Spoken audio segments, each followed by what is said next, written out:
Step stones வழங்கும் aero square premium flats Parandur புதிய airport அருகில். விட்டா பறந்துடுங்க.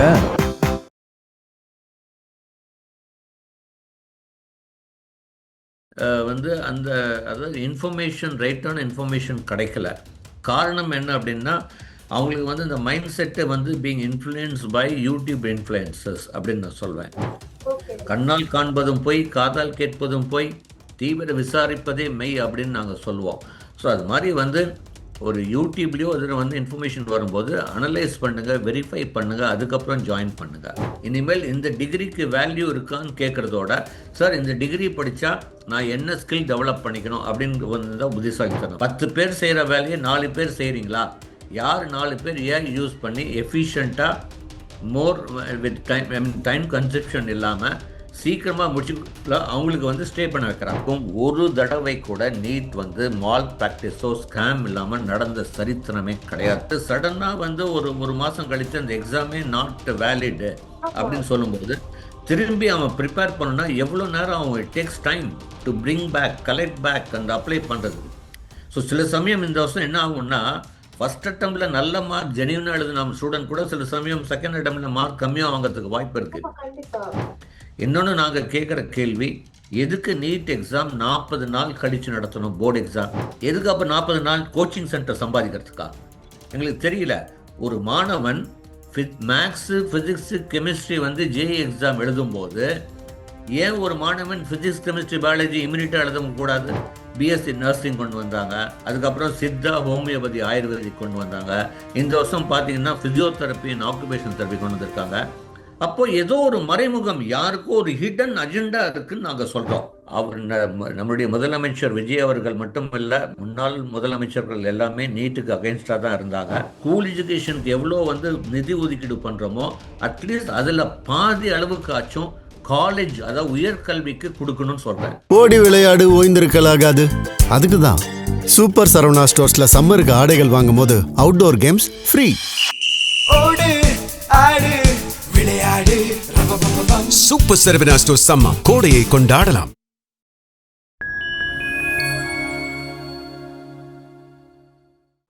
நேயர்களுக்கு வணக்கம். இன்னைக்கு நம்ம கூட கல்வியாளர் ஜெயபிரகாஷ் காந்தி சார் இணைஞ்சிருக்காங்க. வணக்கம் சார். வணக்கம். ஓகே சார், இப்போ +2 ரிசல்ட்ஸ் வெளியாகி இருக்கு. சோ மாணவர்கள் எல்லாமே அடுத்து என்ன படிக்கலாம், எங்க படிக்கலாம் அப்படின்ற தீவிரமான தேடுதல்ல இறங்கி இருக்காங்க.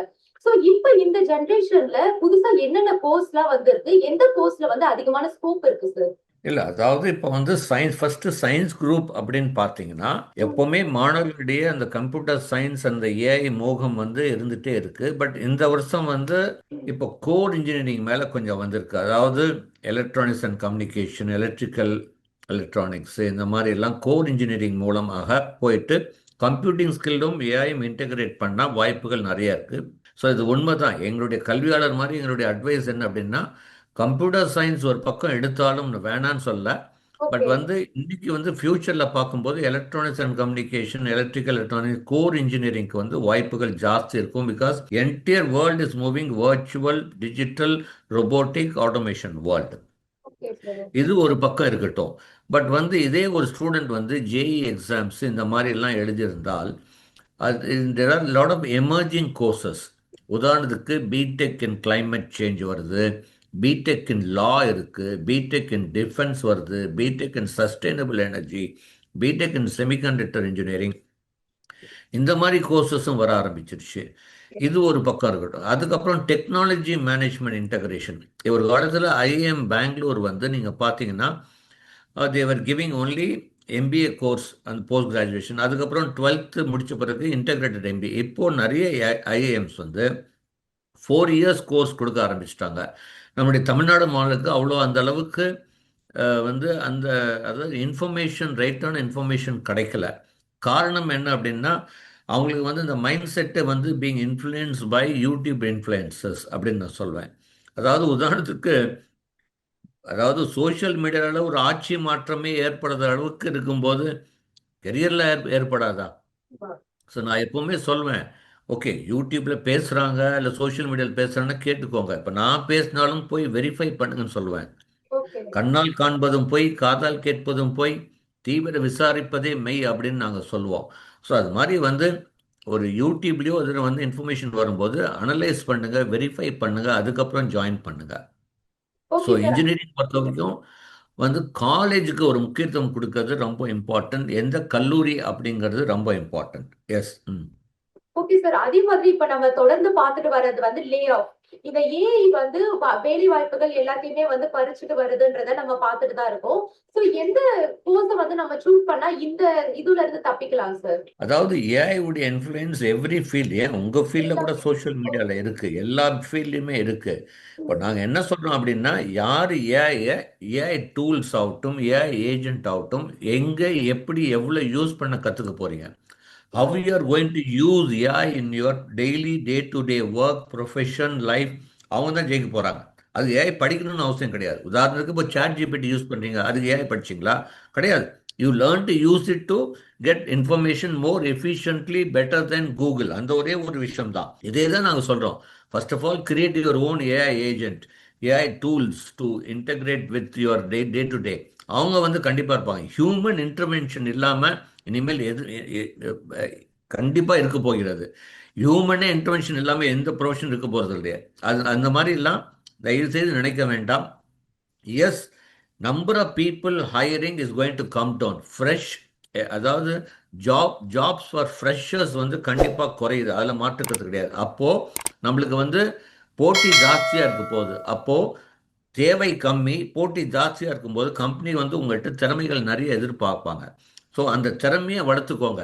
இனிமேல் இந்த டிகிரிக்கு வேல்யூ இருக்கான்னு கேட்குறதோட, சார் இந்த டிகிரி படித்தா நான் என்ன ஸ்கில் டெவலப் பண்ணிக்கணும் அப்படின்னு வந்து தான் புத்திசாலித்தனம். ஸோ ஏஐடைய integration influence is going to be in every field. நீங்கள் ஆர்ட்ஸ் படி, சயின்ஸ் படிங்க, இன்ஜினியரிங் படிங்க, மெடிக்கல் படிங்க, லா படிங்க, விஷுவல் கம்யூனிகேஷன் எது படித்தாலும் ஏஐ யூஸ் பண்ண கற்றுக்கோங்கன்னு சொல்கிறோம். ஏஐ இன்டகிரேட் பண்ணிக்கோங்க. Create your own AI agent. இன்னைக்கு ஏஐ ஏஜென்ட் கிரியேட் பண்ணுறதுக்கு you don't have to know coding. இன்னைக்கு போய் யூடியூப்ல போய் how to create my own AI agent போட்டால் எவ்வளோ வீடியோஸ், எவ்வளோ எக்ஸ்பிளனேஷன். அது வந்து you need to create, you need to master AI agent. இதெல்லாமே தேவைப்படுது. ஸோ இன்னைக்கு ஏஐ யூஸ் பண்ணனா கண்டிப்பாக வந்து லே ஆஃப் வரத்துக்கு வாய்ப்பு இருக்குது. ஏன்னா இன்னைக்கு கம்பெனிஸ் எதிர்பார்க்கறது 10 பேர் செய்கிற வேலையை 4 பேர் செய்கிறீங்களா?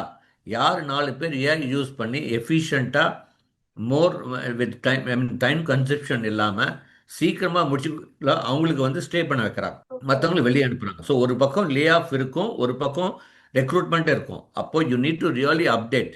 If you not updating you will be outdated அப்படின்னு சொல்லுவாங்க. If you stop learning you stop growing. So கண்டிப்பாக யூ நீட் டு லேர்ன். இனிமேல் வந்து எந்த ப்ரொஃபஷன், எந்த கோர்ஸ் பண்ணாலும் life long learning is definitely needed. Okay sir. அதே மாதிரி வந்து நம்ம மெடிக்கல்ல பார்க்கும்போது இப்போ ரீசெண்டா வந்து நீட் எக்ஸாம் வந்து நடந்து முடிஞ்சது சார். இப்போ வந்து அதுல ஏதோ ஒரு மால் பிராக்டிஸ் நடந்து இருக்கிறதா வந்து இப்போ அந்த நீட் எக்ஸாம் வந்து கேன்சல் பண்ணியிருக்காங்க. சோ இப்போ ஸ்டூடெண்ட்ஸ் எல்லாருமே வந்து ஆல்ரெடி ப்ரிப்பேர் பண்ணி எக்ஸாம் முடிச்சு ஒரு கம்ஃபர்ட்ல இருப்பாங்க. இப்ப திரும்பவுமே அவங்க வந்து எக்ஸாம் எழுதுறது அந்த ப்ரெஷர்ல வந்து போற மாதிரி இருக்கு. சோ இந்த கேன்சலேஷன் பத்தி நீங்க என்ன நினைக்கிறீங்க சார்? இல்லை, கண்டிப்பாக இது வந்து ஏற்கத்தக்கது கிடையாது. கண்டிப்பாக அதாவது நீட் ஆரம்பிச்சதுல இருந்து இன்னைக்கு வரைக்கும் ஒரு தடவை கூட நீட் வந்து மால் பிராக்டிஸோ ஸ்கேம் இல்லாமல் நடந்த சரித்திரமே கிடையாது. National testing agency, I will say it is not fit enough to conduct exams like NEET which has got national importance. எவ்வளோ ப்ராப்ளம் தெரியுங்களா? ஒரு ஸ்டூடெண்ட் வந்து, நீங்கள் ஸ்டூடெண்ட்ஸுடைய பாருங்க, அஜிடேஷனே நடக்குது. அவன் 2 வருஷமாக ப்ரிப்பேர் பண்ணி அவன் வந்து கம்ப்ளீட் அவன் மைண்ட் செட்டை வந்து அந்த கான்செப்ட் அப்ளிகேஷன் ஓரியன்டாக அவன் கற்றுக்கிட்டு அவன் எழுதிட்டு சக்ஸஸ்ஃபுல்லாக இருந்துட்டு சடனாக வந்து ஒரு மாதம் கழித்து அந்த எக்ஸாமே நாட் வேலிடு அப்படின்னு சொல்லும்போது திரும்பி அவன் ப்ரிப்பேர் பண்ணனா எவ்வளோ நேரம் அவன் takes time to bring back, collect back அந்த அப்ளை பண்ணுறதுக்கு. ஸோ சில சமயம் இந்த வருஷம் என்ன ஆகும்னா, ஃபர்ஸ்ட் அட்டம்ப்ட்ல நல்ல மார்க் ஜெனியூனாக எழுதின ஸ்டூடெண்ட் கூட சில சமயம் செகண்ட் அட்டம்ப்ட்ல மார்க் கம்மியாக வாங்குறதுக்கு வாய்ப்பு இருக்குது. ஸோ இது எல்லாமே வந்து கொஞ்சம் வருத்தத்தக்கது தான். இது வந்து நம்ம கையில் எதுவுமே கிடையாது. ஸோ இது வந்து ஒரு நடந்திருக்கக்கூடாத ஒரு விஷயம் நடந்திருக்கிறது. பட் இனிமேல் நாங்கள் என்ன சொல்கிறோம் அப்படின்னா, நீட் போன்ற எக்ஸாம்ஸ் வந்து should be conducted separately by a separate body which is very transparent in everything. இன்னொன்று நாங்கள் கேட்குற கேள்வி, எதுக்கு நீட் எக்ஸாம் 40 நாள் கழித்து நடத்தணும்? போர்டு எக்ஸாம், ஜேஇ எக்ஸாம் வந்து எக்ஸாமுக்கு முன்னாடி கூட நடத்துகிறாங்க. ஃபஸ்ட்டு செகண்ட் ஜேஇ வந்து ஈவன் இம்மீடியட்லி ஆஃப்டர் நடத்துகிறாங்க. எதுக்கு அப்போ 40 நாள்? கோச்சிங் சென்டர் சம்பாதிக்கிறதுக்கா? எங்களுக்கு தெரியல. ஒரு மாணவன் மேக்ஸு ஃபிசிக்ஸு கெமிஸ்ட்ரி வந்து ஜேஇ எக்ஸாம் எழுதும்போது ஏன் ஒரு மாணவன் ஃபிசிக்ஸ் கெமிஸ்ட்ரி பயாலஜி இம்யூனிட்டாக எழுத கூடாது? எதுக்கு எக்ஸாம் 40 நாள் தள்ளி வைக்கணும்? எதுக்கு 40 நாள் கோச்சிங் கிளாஸ் சம்பாதிக்கிறதுக்கா? நினச்சி பாருங்க, ஒரு 40 நாளில் 11th 12th சிலபஸை ஒரு பையன் முடிக்க முடியுமா? ஸோ இது எல்லாமே கமர்ஷியல். அதாவது நாங்கள் என்ன சொல்கிறோம், NEET has become from professional exam to commercial exam. Okay. NEET is not NEET. நம்முடைய முன்னாள் முதலமைச்சர் ஸ்டாலின் அவர்கள் என்ன சொன்னார்? NEET itself is a scam அப்படின்னு சொன்னார். உண்மைதான். அடுத்தது நீட் பாருங்க, நீட் கொண்டு வந்த காரணமே நல்லா கவனிங்க, குவாலிட்டி ஆஃப் எஜுகேஷன் கொடுக்கணும்னு கொண்டு வந்தார். ஓகே. பட் நீங்க நினைச்சு பாருங்க, அது நடந்திருக்கான்னு பார்த்தீங்கன்னா கண்டிப்பா கிடையாது. ஒரு நீட் எக்ஸாம்ல ஒரு மாணவன் பிசிக்ஸ்ல 0 வாங்கி, கெமிஸ்ட்ரியில சிங்கிள் டிஜிட் வாங்கி, பயாலஜில மட்டும் மார்க் வாங்கி ஜாயின் பண்ணியிருக்காரு மேனேஜ்மெண்ட் கோட்டால. இது என்ன குவாலிட்டி? ஸோ இது இதெல்லாமே வருத்தக்கத்தக்கது. அடுத்தது நீட் இன்ட்ரடியூஸ் பண்ணும்போது ஒன்லி ஃபார் எம்பிபிஎஸ் பிடிஎஸ்ன்னு சொல்லி படிப்படியாக நிறைய இதுக்கு கொண்டு வந்துட்டாங்க.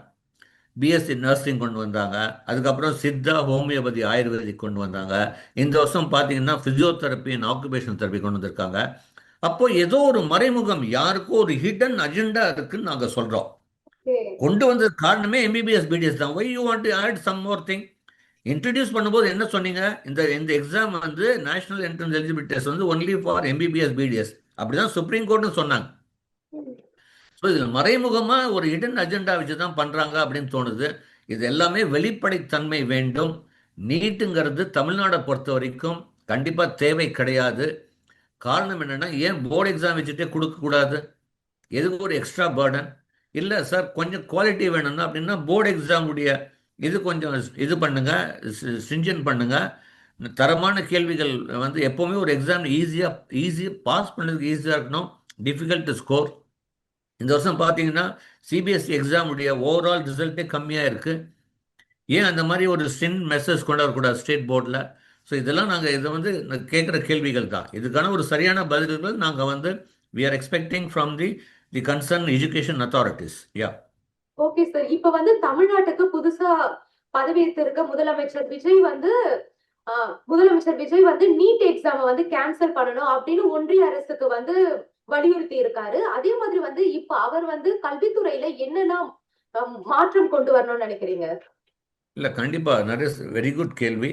கண்டிப்பா நம்முடைய முதலமைச்சருடைய ஃபர்ஸ்ட் வாழ்த்துக்கள். அவர் நம்முடைய முதலமைச்சர் விஜய் அவர்கள் மட்டும் இல்லை, முன்னாள் முதலமைச்சர்கள் எல்லாமே நீட்டுக்கு அகைன்ஸ்டாக தான் இருந்தாங்க. நான் என்ன சொல்கிறேன், இந்த வருஷம் நீட் அட்மிஷன் இந்த வருஷம் நீட் வச்சு தான் கொடுக்கணும். ஏன்னா ஒரு மாணவன் அதுக்கு ப்ரிப்பேர் பண்ணிட்டான். சடனாக நீங்கள் மாற்றக்கூடாது.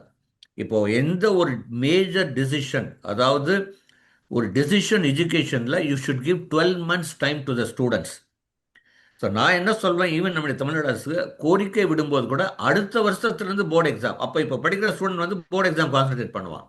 இத்தனை நாள் நான் நீட்டுக்கு ப்ரிப்பேர் பண்ணி சடனாக போர்டு எக்ஸாம்னா, நான் போர்டு எக்ஸாம் அவ்வளோ ப்ரிப்பேர் பண்ணேன்னா அவனுக்கு நம்ம வாய்ப்பு மறக்கப்படுகிறது. ஸோ எந்த ஒரு மாற்றமும் சரியான டைம் லெவல் நம்ம கொடுக்கணும் அப்படின்னு நான் சொல்வேன் நான். ஸோ அதனால் கண்டிப்பாக ஃபஸ்ட்டு நீட் நாம் எதிர்க்கணும். அடுத்த வருஷத்துலேருந்து போர்டு எக்ஸாமுக்கு மூலமாக கொண்டு வரணும். ஸ்டேட்டுக்கு நிறைய பவர் கொடுக்கணும். Though it is in concurrent list. இப்போ நினச்சி பாருங்க, ஒரு சில மாநிலங்கள் நடந்த முறைகேடுகள்னால தமிழ்நாட்டில் இருக்கிற மாணவர்கள் மெடிக்கல் ஆஸ்பிரன்ஸுடைய படிப்பு பாதிப்பு ஏற்படுது. அப்போ அந்தந்த ஸ்டேட்டே நடத்தினா ஏன் இந்த பாதிப்பு வந்திருக்காதே?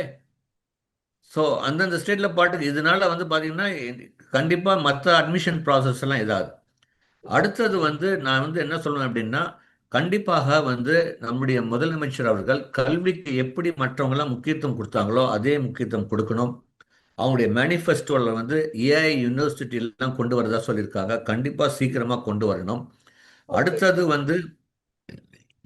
வைஸ் சான்சலர் இல்லாத யூனிவர்சிட்டிக்கு வைஸ் சான்சலர் அமைப்பதற்கான எல்லா முயற்சிகளும் கவர்னரோட ஒரு நல்ல உறவோடு இருந்து ஒரு காமன் கலெக்டிவ் டெசிஷன் எடுக்கணும். ஏன்னா political difference between the government and the governor affects the students career. So அது இருக்கக்கூடாது. ஸோ ஒரு நல்ல சுமூக உடவுடன், அதுதான் நான் சொல்கிறேன். நீங்கள் கேட்ட கேள்விக்கு அதான் சுமூக. அடுத்தது வந்து அதாவது நிறைய இன்வெஸ்ட் பண்ணுங்க. அதாவது ஸ்கூல் எஜுகேஷனுக்கு நம்ம முக்கியத்துவம் கொடுக்குறோம். நான் என்ன சொல்றேன், ஸ்கூல் எஜுகேஷனுக்கு எவ்வளோ வந்து நிதி ஒதுக்கீடு பண்றோமோ அட்லீஸ்ட் அதில் பாதி அளவுக்கு ஆச்சும் காலேஜ், அதாவது உயர்கல்விக்கு கொடுக்கணும்னு சொல்றேன். ஏன்னா இன்னைக்கு வந்து centre of excellence, learning system, ஏன்னா ஒரு மாணவன், சராசரி மாணவனால ஆன்லைனில் அடிஷ்னலாக கற்றுக்கிறதுக்கு அவன்கிட்ட பணம் கிடையாது, வசதி. அவன் கஷ்டப்பட்டு தான் ஃபீஸே கட்டுறாங்க. இதில் அடிஷ்னலாக லேர்ன் பண்ணணும்னா நிறைய செலவாகுது. அப்போ ஏன் வந்து இதுக்கெல்லாம் ஒரு நிதி ஒதுக்கீடு பண்ணி ஒரு சராசரி காலேஜில் படிக்கிற மாணவன் கூட அட்வான்ஸ் டெக்னாலஜி ஃப்ரீயாக கற்றுக்கிற அளவுக்கு ஒரு போர்ட்டல், ஒரு லேர்னிங் சிஸ்டம், இது எல்லாமே கொண்டு வந்தால் கண்டிப்பாக ஒரு மிகப்பெரிய வாய்ப்பு அமையும். அடுத்தது வந்து கொஞ்சம் ஃப்ரீடம் கொடுக்கணும்னு சொல்கிறேன் நான். நல்லா பெர்ஃபார்ம் பண்ணுற காலேஜஸ்க்கு கொஞ்சம் ஃப்ரீடம் கொடுங்க, அட்டானமி கொடுங்க அப்படின்னு சொல்கிறோம். ஏன்னா ஒருத்தர் நல்லா பண்ணும்போது அவனை போய் திரும்பி கரெக்ட் பண்ணக்கூடாது. ஸோ இந்த மாதிரி சில மேஜர் சேஞ்சஸ்லாம் கொண்டு வந்தால் தமிழ்நாடு முதலிடம் என்ன, உலகத்திலே ஒரு எடுத்துக்காட்டாக வரத்துக்கு, கல்வியில் வந்து வரத்துக்கு வாய்ப்பு இருக்குது. அது கண்டிப்பாக அவர் பண்ணுவார்னு எங்களுக்கு ஒரு நம்பிக்கை இருக்குது. ஓகே சார், அதே மாதிரி வந்து ஏஐக்கு வந்து தனி அமைச்சரவை வந்து உருவாக்குவேன்னு முதல்வர் விஜய் வந்து ஒரு வாக்குறுதி அளிச்சிருக்காரு. சோ இது வந்து ஒரு நல்ல முடிவா? இதை நீங்க எப்படி பாக்குறீங்க? இல்ல கண்டிப்பா. ஏன்னா இன்னைக்கு வந்து ஏஐக்கு ஒரு ஒரு ஒரு நாட் ஒன்லி ஏஐ அமைச்சர் ஒன்று இருக்கிறது. ஏஐனால அந்த அமைச்சகம் என்ன பண்ணணும்னா, we should now advise the central government. AI regulations கொண்டு வரணும், சைபர் லாஸ் கொண்டு வரணும், எந்த ஒரு மிஸ்லீடிங் பண்ணக்கூடாது. ஸோ இது எல்லாமே வந்து பண்ண வேண்டியது இருக்குது. அடுத்தது வந்து நம்ம டேட்டா சென்டர்ஸ் எடுத்துகிட்டு வரணும்னா எனர்ஜி வந்து தேவைப்படுது. இன்றைக்கி ஒரு டேட்டா சென்டருக்கு வந்து வாட்டர் ரிசோர்ஸு, எனர்ஜி. அப்போது இந்த ஏஐ டேட்டா சென்டர்ஸ்லாம் வரும்னா அதுக்கான வேண்டிய வசதிகள் வந்து அவங்க வந்து they have to coordinate with other ministry and do it.